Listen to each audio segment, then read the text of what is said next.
Merhaba astroloji ve finans tutkunları. Bugün sizlerle birlikte piyasaların yıllardır kulaktan dolma bir heyecanla beklediği 21 Eylül söylentisinin derinliklerine iniyoruz.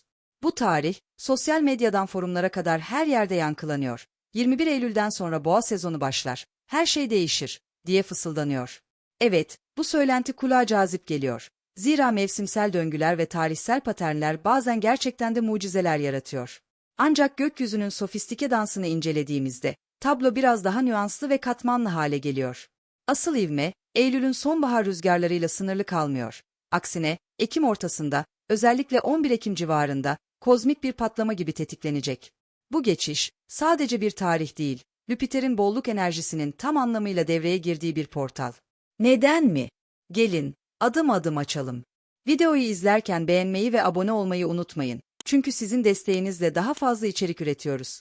Piyasanın son durumunu hatırlayalım. Yazın ateşli zirvesi ve sonrası. 2025 yazını düşünün. Bitcoin adeta bir volkan gibi patladı ve 120 bin doların ötesine kadar fırladı. Bu, tarihin en ikonik rekorlarından biriydi. Bu yükselişi tetikleyen unsurlar mı? Öncelikle, küresel likidite enjeksiyonları, merkez bankaların gevşek para politikaları, enflasyon korkularını bastırarak riskli varlıklara akın yarattı. İkincisi, kurumsal talep. BlackRock ve Fidelity gibi devlerin ETF'lere milyarlarca dolar pompalaması, perakende yatırımcıyı bile gölgede bıraktı. Bu dönemde, Ethereum'un Layer 2 çözümleriyle entegrasyonu ve Solana'nın DeFi ekosistemindeki patlaması, altcoin rallisini de körükledi. Ancak, böyle zirveler her zaman bir fırtınanın habercisidir. Göksel transitler burada devreye giriyor. Yazın Merkür'ün ikizlerdeki hızlı retrosu, ani pump döngülerini tetikledi. Fiyatlar roket gibi yükselirken, bir anda konsolidasyona geçti. Bu, finansal astrolojide klasik bir ateş sonrası kül senaryosu bolluk enerjisiyle gelen testler.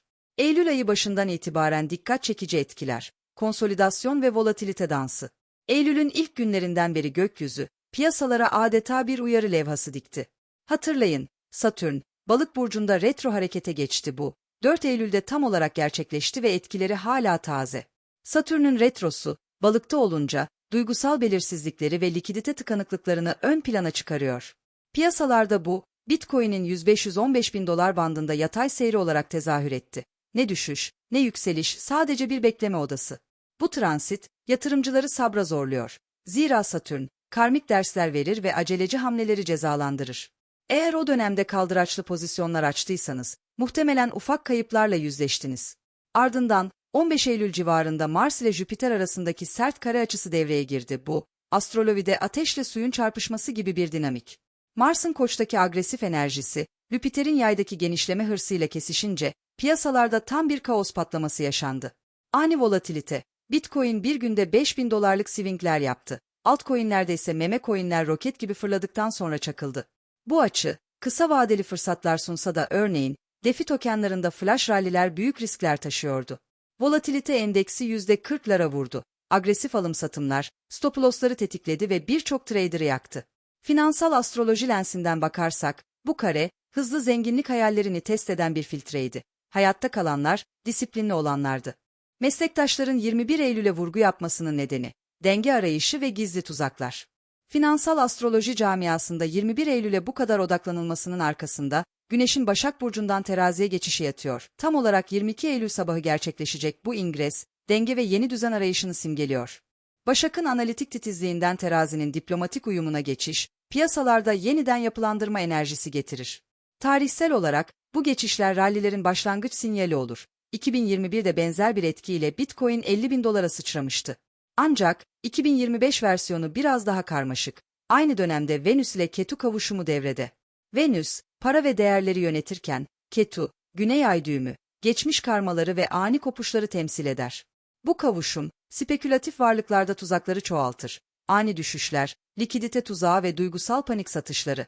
Örneğin, Venüs'ün Akrep'teki konumu, gizli manipülasyonları, vale hareketleri işaret eder. Ketu ise gölgeli enerjilerle dalgalanma riskini %30 artırır. Sonuç? 21 Eylül bir başlangıç noktası olabilir, belki ufak bir pumpla ama asıl boğa koşusunun tetiklenmesi için yetersiz. Bu tarih, kapı aralanır ama tam açılmaz. Acele edenler, Ketu'nun illüzyonuna kapılabilir. İşte burada Jüpiter devreye giriyor. Punarvasu'nun ışığı ve bolluk dalgası. Şimdi asıl yıldız, Jüpiter. Bu dev gezegen, Ekim ortasında, Tam 11 Ekim'de Punarvasu Nakşatrası'na geçiş yapıyor. Punarvasu, Vedik astrolojide ışığın geri dönüşü veya yeniden doğuşun oku anlamına gelir. Aditi'nin, sonsuz annenin, enerjisiyle bolluk, büyüme ve restorasyonu simgeler. Jüpiter'in bu nakşatraya girişi, finansal astrolojide bir yeşil ışıktır. Kurumsal destekler artar. Düşünün, yeni ETF onayları veya banka entegrasyonları, piyasalarda kalıcı bir büyüme dalgası başlar. Eylül boyunca yaşanan Satürn retrosu ve Mars karesi gibi testlerden sonra, bu geçiş adeta bir reset butonu basar.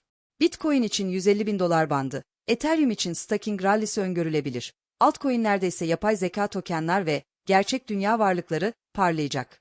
Neden 11 Ekim? Zira bu tarih, Jüpiter'in tam kavuşum anı enerjisi en saf haliyle akacak, volatiliteyi yatıştırıp trendi yukarı taşıyacak. Kasım ayında zirve, Jüpiter-Satürn uyumu ve parabolik yükselişler. Ekim'in ivmesi Kasım'a taşınacak ve burada Jüpiter'le Satürn arasında oluşacak destekleyici üçgen açı, Trine, devreye giriyor. Bu, finansal astrolojide en olumlu görünümlerden biri, adeta baba-oğul ittifakı. Jüpiter'in yaydaki bolluğu, Satürn'ün oğlaktaki disipliniyle birleşince, sürdürülebilir büyüme doğar. Tarihsel paraleller, 2020 Kasım'ında benzer bir açıyla Bitcoin 20 bin dolara koşmuştu. 2025'te bu, yalnızca Bitcoin'i değil, tüm ekosistemi kapsar. Altcoin piyasası parabolik yükselişlere sahne olabilir, Solana 500 dolara, Cardano 10 dolara göz kırpar. Bu dönemde, regülasyonlar yumuşar, Amerika Birleşik Devletleri'nde kripto-friendly yasalar, likidite akışı hızlanır. Ancak, bu uyum bedava launch değil, Satürn hala retrodan çıkıyor, yani büyüme disiplinli olmalı. Bu tablo bize ne söylüyor? Pratik stratejiler ve kozmik uyarılar. Tüm bu kozmik senfoni, net bir mesaj veriyor. 21 Eylül'den sonra küçük adımlarla piyasaya giriş yapılabilir. Örneğin, %10-20 portföy oranıyla pozisyon almak, Güneşin terazi enerjisinden dengeyi yakalamak için ideal. Ancak asıl sermayeyi 11 Ekim'e saklamak çok daha akıllıca. Zira Punarvasu'nun ışığı, erken girenleri ödüllendirir. Kademeli alım stratejisiyle ilerleyin. İlk dalgada %30, ikincisinde %40, kalanını Jüpiter trineğinde. Tutulma dönemlerinde, örneğin 7 Ekim ay tutulması, ekstra dikkatli olun bu zamanlar, Ketu'nun gölgesinde ani ters köşeler getirir. Kaldıraçlı işlemlerden uzak durun. 5x üstü marmlar, Mars kalıntılarını tetikleyebilir. Risk yönetimi her şeyin anahtarı. Stop loss'ları %5-7'de tutun. Portföyü %60 BTCT, %40 altcoin olarak çeşitlendirin. Unutmayın, gökyüzü rehberdir ama disiplin, kazancı korur. 21 Eylül bir dönüm noktası ama gerçek boğa Ekim'de uçacak. 21 Eylül, evet, bir dönüm noktasıdır, kapıyı aralar, umut fısıldar. Fakat gerçek boğa ivmesi, gökyüzünün yıldız haritası gibi net gösterdiği üzere, Ekim ortasında güç kazanacaktır. Strateji ise kristal berraklığında. Önce temkinle izle, Eylül'ün testlerini geç, ardından kademe kademe yüklen, Jüpiter'in bolluğunu yakala. Kozmos işaretlerini veriyor, Venüs tuzakları, Satürn dersleri, Jüpiter hediyeleriyle dolu bir harita. Önemli olan, bu işaretleri disiplinli yatırım yönetimiyle birleştirebilmek. Zira astroloji kader yazar, ama bizler kalemi tutarız. Videoyu beğenmeyi ve abone olmayı unutmayın, konuyla ilgili yorumlarınızı da bekliyorum. Bir sonraki videoda, bu transitlerin detaylı haritasını paylaşacağım. Şimdilik, gökyüzüne bakın ve akıllıca hareket edin. Bol kazançlar.